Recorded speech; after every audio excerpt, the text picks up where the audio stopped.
Добрый день, мои хорошие! Вы на канале Светланы Лосевой, и это канал о вязании.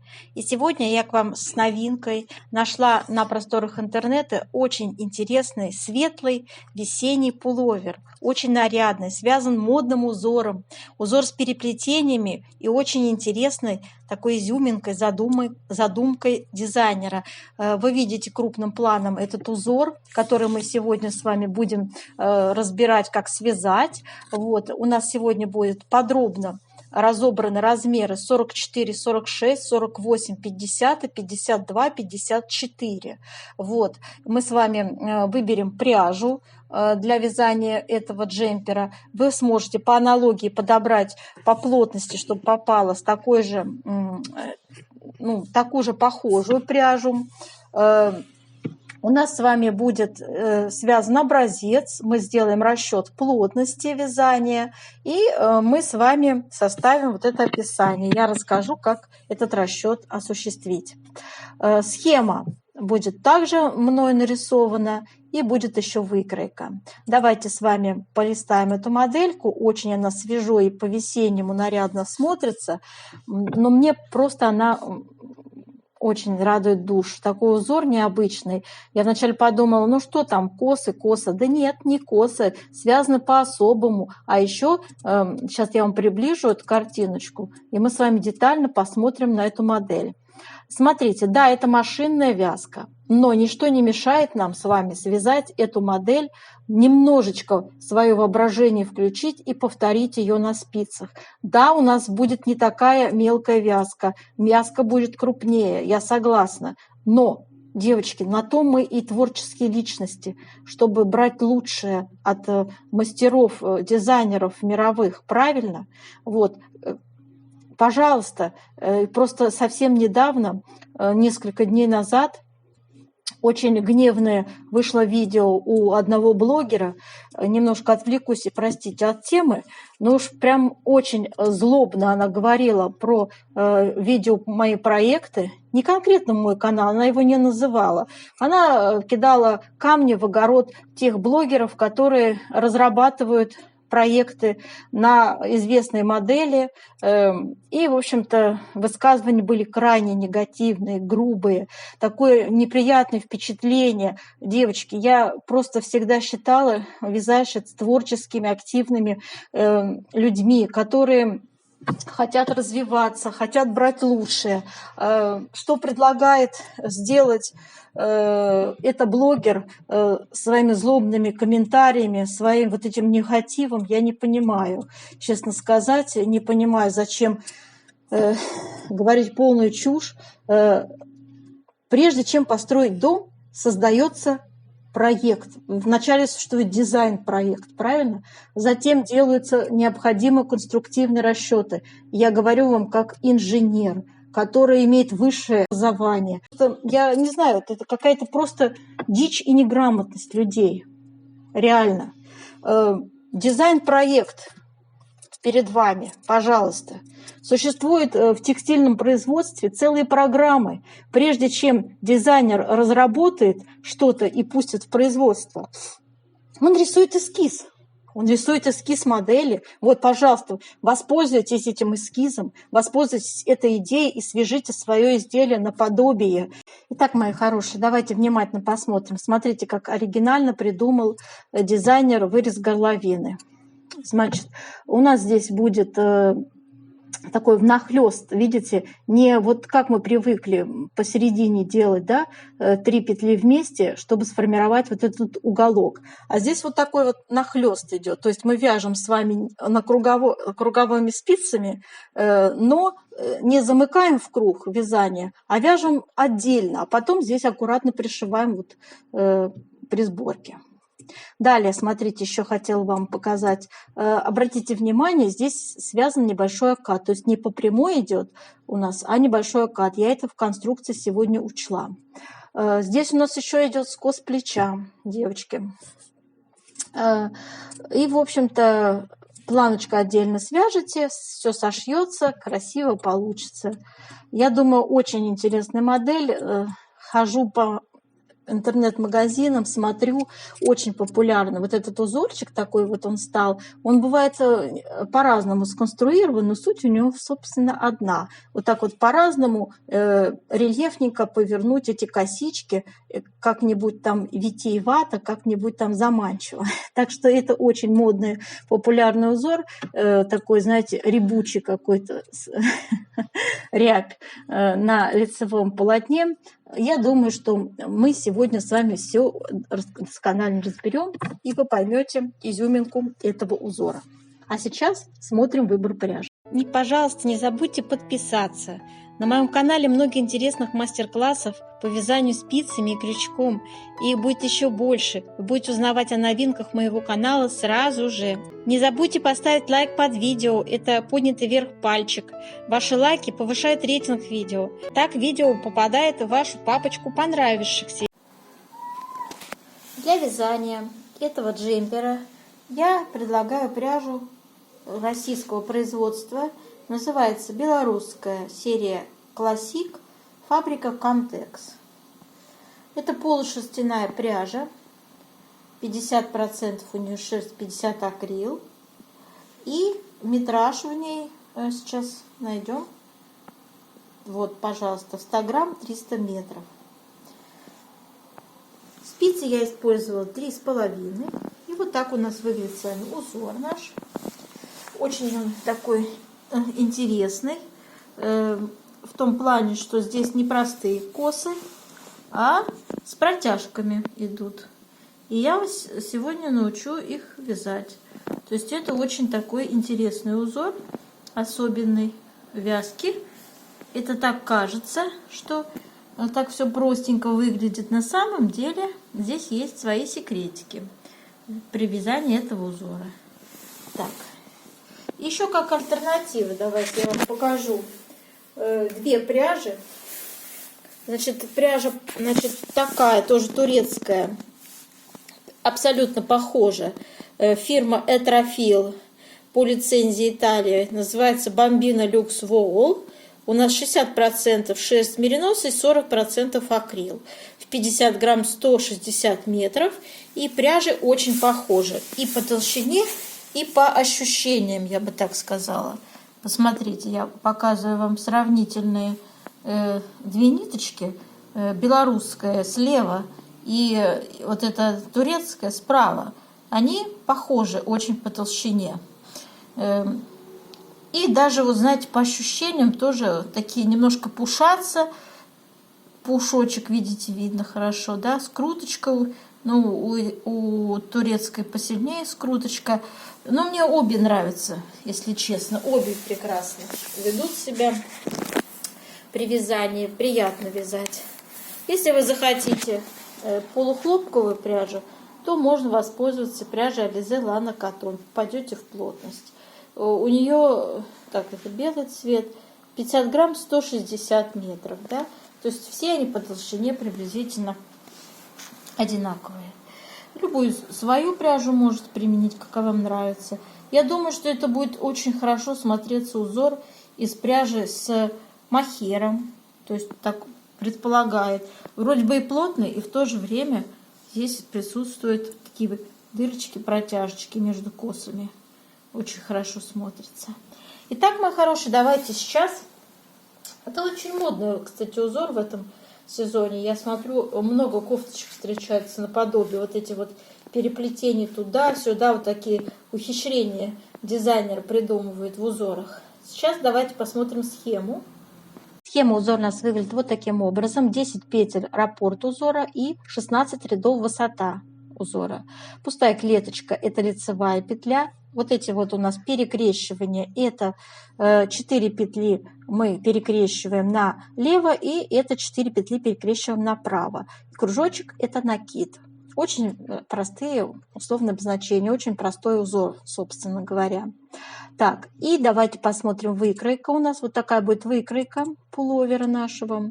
Здесь нет размеров. Все размеры в расчетной части я рисую, рассказываю, объясняю, сколько петель набрать, откуда они взялись, как сформировать скос рукава, как мы будем формировать скос плеча, как вырез горловины, скос вот этот выреза по переду. Все расскажу, покажу и вот в таком описании выложу под видео, девочки. Смотрите.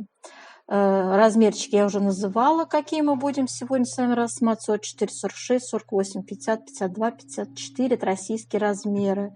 Вот, и здесь все вы сами почитаете. Я выкладываю этот текст под видео для вашего удобства. Все. Так, и давайте сейчас приступим к вязанию образца узора. Раппорт узора, девочки, у меня составляет 10 петель и 16 рядов в высоту. И один раппорт в высоту я уже связала. Для образца наберите нужное вам количество петель. У меня здесь 41 петля. Если хотите вязать, как я, но это слишком широко. Это я, знаете, для наглядности так сделала. Давайте я показываю вам. Я буду показывать, как вязать один раппорт, потому что все раппорты подряд вязать одинаково, это очень загруженное видео будет, да? Начинаем вязать первый ряд, кромочную я снимаю и вяжем 4 петли, перекрещиваем с вами налево. 4 петли снимаем на правую спицу, первые 2 петли перед работой, следующие 2 за работой, и с помощью правой спицы мы возвращаем эти 2 петли на левую спицу и вяжем 4 петли лицевыми.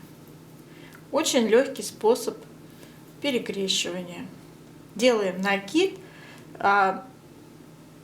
и вяжем дальше 4 лицевые. Еще у нас с вами накид остается, и на этом раппорт заканчивается. Сбрасываем, у меня уже как бы предыдущий ряд, имейте в виду. Дальше вяжем точно так же. 4 петли, перекрещиваем с вами налево. Первые 2 перед работой, следующие 2 за работой. Вяжем 4 лицевые. Накид и 4 лицевые. Накид. Второй раппорт связали и таким образом вяжем до конца ряда. У меня последний накид не делаю я, то есть у меня последний раппорт составил 9 петель вместо 10. Он здесь не нужен, потому что мы и здесь вяжем без накида в самом начале раппорта. Продолжаем вязать.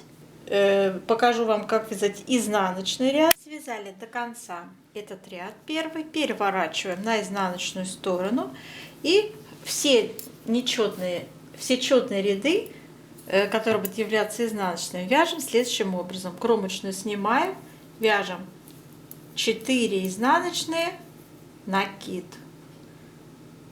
Накид предыдущего ряда скидываем, опять 4 изнаночные, накид. Накид предыдущего ряда скидываем. 4 изнаночные, накид. Накид предыдущего ряда. Итак, девочки, через каждые 4 изнаночные у нас вяжется накид, а накид предыдущего ряда скидывается. Вот такой вот очень простой способ вязания. Хотела бы я вам предложить. Продолжаем вязать до конца ряда. Довязали до конца ряда, кромочную провязываем изнаночной, переворачиваем и вяжем третий ряд узора. В третьем ряду вяжем следующее. Кромочную сняли, первые 4 лицевые вяжем, затем делаем накид. Накид предыдущего ряда скидываем и в следующие 4 петли перекрещиваем направо. Снимаем 4 петли на правую спицу, первые 2 за работой оставляем, следующие 2 перед работой помещаем и вяжем их как 4 лицевые.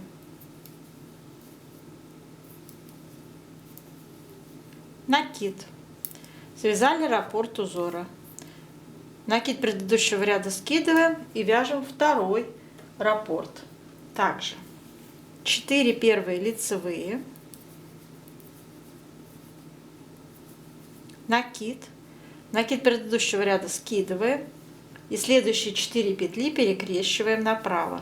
Сняли 4 петли на правую спицу, первые 2 петли перед работой, следующие 2 петли, вернее, первые петли за работой, следующие 2 петли перед работой. Поменяли их местами и вяжем все 4 лицевыми. Накид. Второй раппорт связали.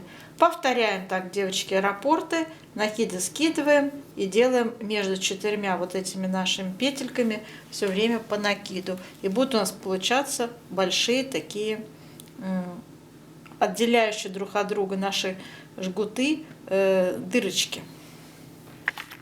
Довязываем 3-й ряд, переворачиваем на изнаночную сторону и здесь вяжем точно так же, как я вам показывала 2-й ряд. То есть у нас с вами идет кромочная, 4 изнаночные и накид. А накид предыдущего ряда мы скидываем. Снова 4 изнаночные, накид, накид предыдущего ряда скидываем. И так до конца ряда. То есть все, девочки, все буквально все ряды изнаночные мы будем вязать именно таким способом. Все петли изнаночные и между 4 изнаночными вяжется накид. Накид предыдущего ряда скидывается, не провязывая. Продолжаем. 5 и 7 ряды вяжутся совершенно одинаково. Вяжем кромочную, снимаем 4 лицевые, накид, накид предыдущего ряда сбрасывается, 4 лицевые, накид, накид предыдущего ряда сбрасывается. Раппорт связан. Продолжаем. 1, 2, 3, 4. Накид предыдущего ряда, накид сбрасывается. 1, 2, 3, 4. Накид, накид предыдущего ряда сбрасывается. До конца ряда так вяжем. Вяжем 9-й ряд. Следующим образом кромочную снимаем и первые 4 петли перекрещиваем направо. Снимаем 4 петли на правую спицу, меняем местами. Первые 2 за работой, следующие 2 перед работой. Поменяли местами и провязали все 4 петли лицевыми. Все. Накид предыдущего ряда сбрасываем, делаем накид. Следующие 4 петли вяжем лицевыми. Снова делаем накид, накид предыдущего ряда сбрасываем. 2-й раппорт вяжем также. 4 петли перекрещиваем направо, меняем местами. Первые 2 за работой, следующие 2 перед работой и все 4 вяжем лицевыми. Делаем накид, накид предыдущего ряда сбрасываем, следующие 4 лицевые вяжем. Снова делаем накид, накид предыдущего ряда сбрасываем. Все. Вот таким образом у нас с вами 2-й раппорт связался. И вяжем, продолжаем до конца ряда. Следующий ряд у нас с вами 11-й. Вяжем его следующим образом. Кромочную снимаем. Первые 4 лицевые у нас вяжутся. Делаем накид, накид предыдущего ряда сбрасываем, а следующие 4 петли перекрещиваем налево. Снимаем 4 петли на правую спицу, первые 2 перед работой, следующие 2 за работой, поменяли местами, провязали их все 4 лицевыми. Делаем накид, накид предыдущего ряда сбрасываем. Раппорт связали, да? Следующий также вяжем 4 лицевые, накид, предыдущий накид сбрасываем, следующие 4 петли перекрещиваем с вами налево. Первые 2 перед работой, следующие 2 за работой, меняем их местами и вяжем 4 лицевые.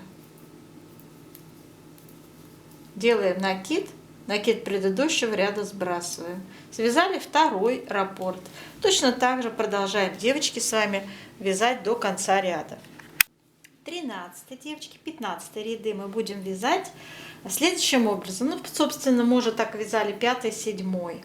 То есть, смотрите, первые 4 лицевые вяжем, делаем накид, сбрасываем накид предыдущего ряда, далее опять 4 лицевые, делаем накид, сбрасываем накид, связали раппорт, да? Второй также 4 лицевые, накид, сбрасываем накид, 4 лицевые, накид, сбрасываем накид. И так продолжаем до конца ряда. На этом раппорт, после того, как вы свяжете 16 ряд, у нас заканчивается. И идет повтор раппорта с первого ряда. То есть вот так вот он, в принципе, вяжется очень логично и несложно. Сейчас наша задача будет сделать влажную тепловую обработку образца. Горячим паром обдаем наш образец. И давайте его потянем.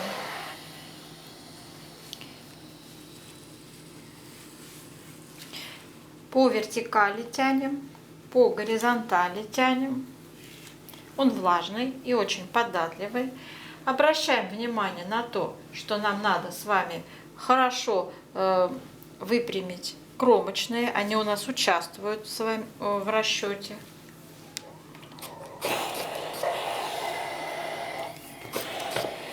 Так, выпрямляем. И тут кромочный. Выпрямляем. Еще разочек тянем. Посильнее. Так. И еще раз выпрямляем в ширину. Ну вот, наверное, уже больше ничего сделать с этим узором нельзя. Все выполнено по максимуму. Узор красиво смотрится. Все наши протяжечки между косами красивенько зафиксировались. Просто очень красиво смотрится. Пусть сохнет все.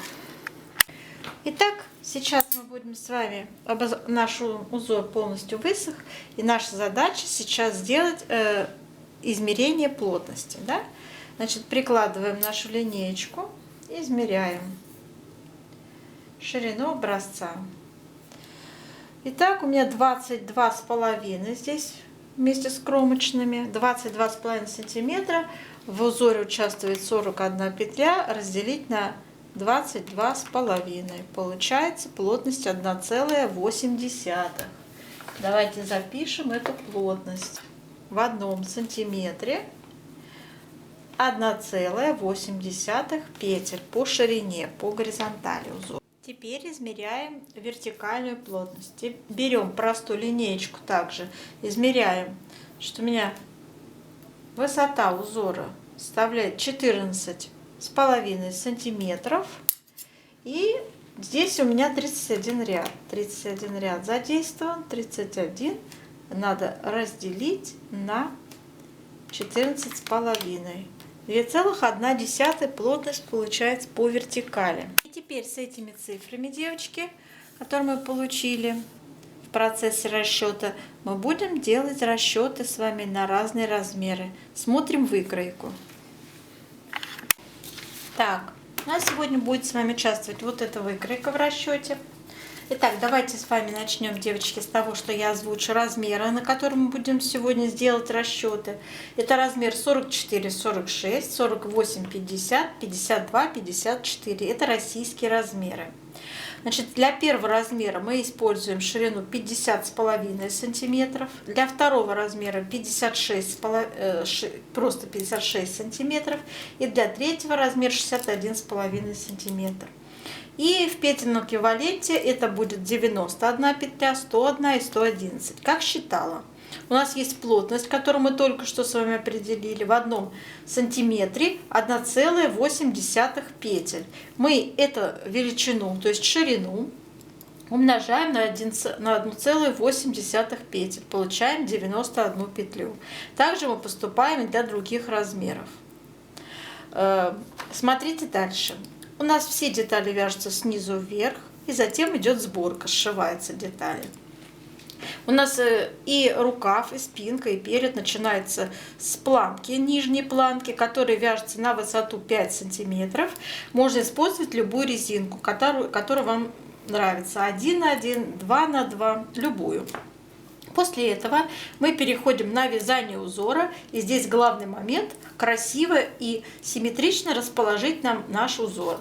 У нас с вами 10 петель раппорт узора минус 1. Вот эту вот одну петлю, крайне левую, в последнем раппорте мы не будем использовать.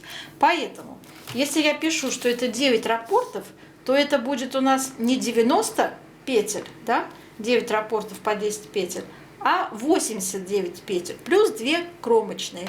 Понимаете, девочки, отсюда складывается 91 петля. То же самое касается второго размера. 10 раппортов по 10 петель минус 1 петля. Вот эта, которую я вам показала на схеме, крайне левая она будет, плюс 2 кромочные. Итого 100 минус 1, 99, плюс 2 кромочные, 101 петля. Также я посчитала для третьего размера. Понятно, здесь 11 раппортов и 111 петель. Вяжем, вяжем, вяжем.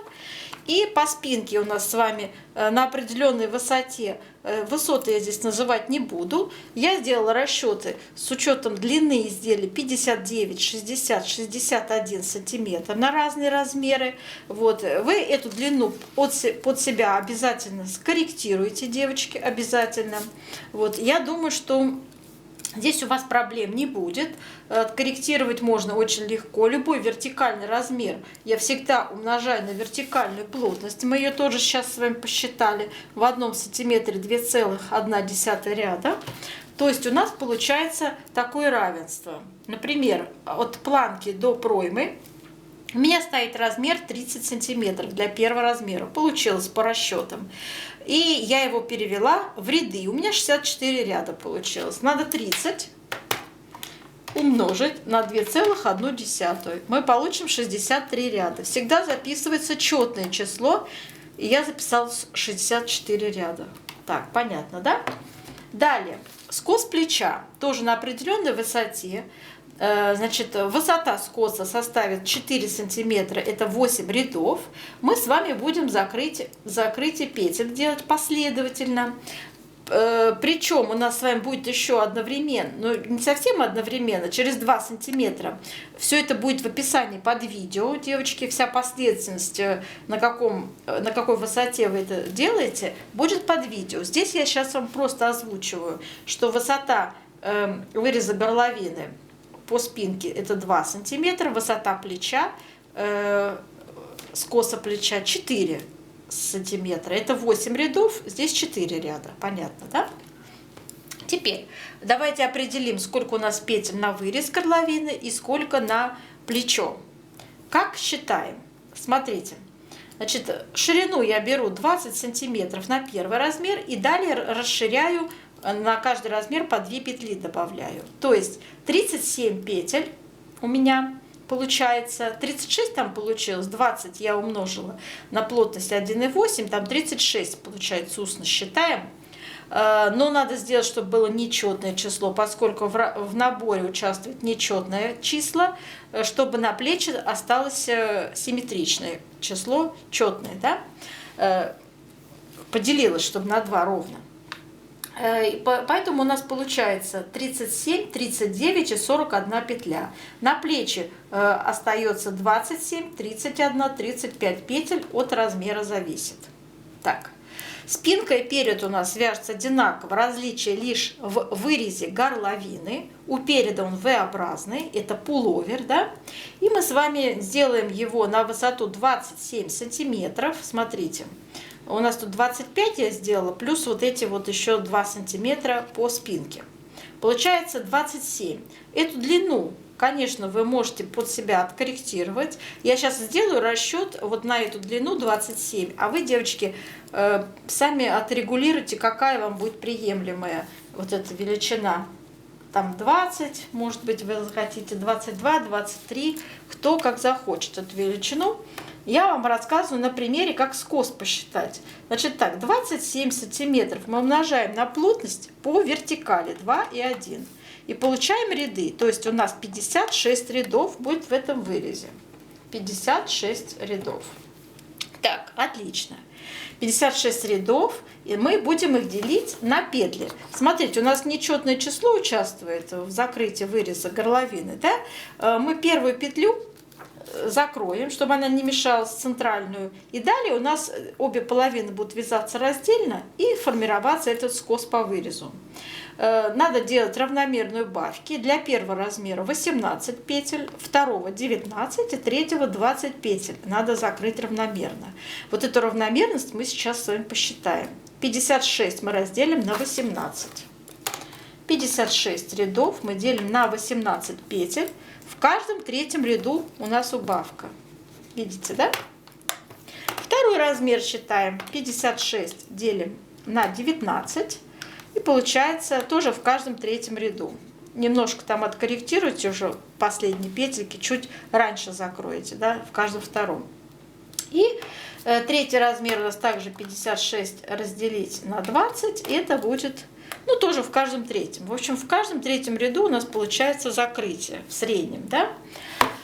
Ну и все, закрыли петельки. Теперь обращаю внимание на рукавчик. У рукавчика такая миниатюрная у нас будет закругление, окат такой, его мини-окат, да, назовем. Я посмотрела у модели, он именно так применяется. Ширина у нас самой широкой частью рукавчика будет так же, как и здесь, участвовать. То есть это 20, 21,5, 23. Можно уменьшить, можно сделать 18, но нежелательно, пусть будет так. То есть и в петельном эквиваленте это будет звучать как 40 умножить на плотность 1,8 по горизонтали.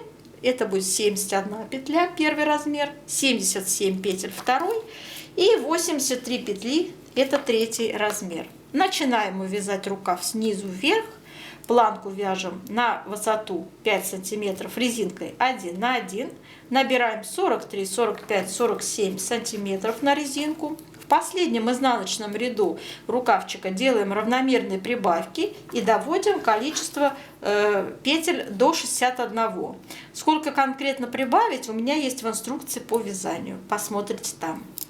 И смотрите, что получается. 61 отнять 43 петли, получается 18 петель надо прибавить, да? Теперь дальше. Теперь нам надо посчитать скос. Смотрите, я беру длину, общую длину рукава 46 сантиметров. Это тоже очень индивидуальная мерка и должна вами быть откорректирована, поскольку рост у нас у всех разный. И, пожалуйста, эту мерочку под себя пересчитайте. Я покажу, как посчитать скос. Значит, сделать прибавки с 61 до первый размер 71, да? То есть 10 петель нам надо прибавить. У нас 2 скоса, поэтому мы будем прибавки делать одновременно и равномерно с двух сторон. Всего 5 петель надо по каждому скосу прибавить. Я уже посчитала, девочки, от планки до начала оката у меня по моей мерке, по моей длине рукава 37,5 сантиметров. Я уже перевела в ряды, это также, умножив на 2,1 плотность. У меня получилось 78 рядов. Их я разделила на 5 петель. Сколько петель в скосе. И у меня получилось в каждом 15 ряду прибавка. Также я посчитала для других размеров 8 и 11 петель в 9-7 ряду. Все это вы увидите в инструкции по вязанию. Я вам просто рассказала технологию расчета, да, скажем так. Как я это делаю. Вы под себя, пожалуйста, пересчитайте. Это очень легкие арифметические действия. Так, ну и в принципе вот и все, что я могла вам объяснить. Здесь нет ничего сложного в расчетах. В инструкцию почитайте. Желаю вам, девочки, удачи и до новых встреч!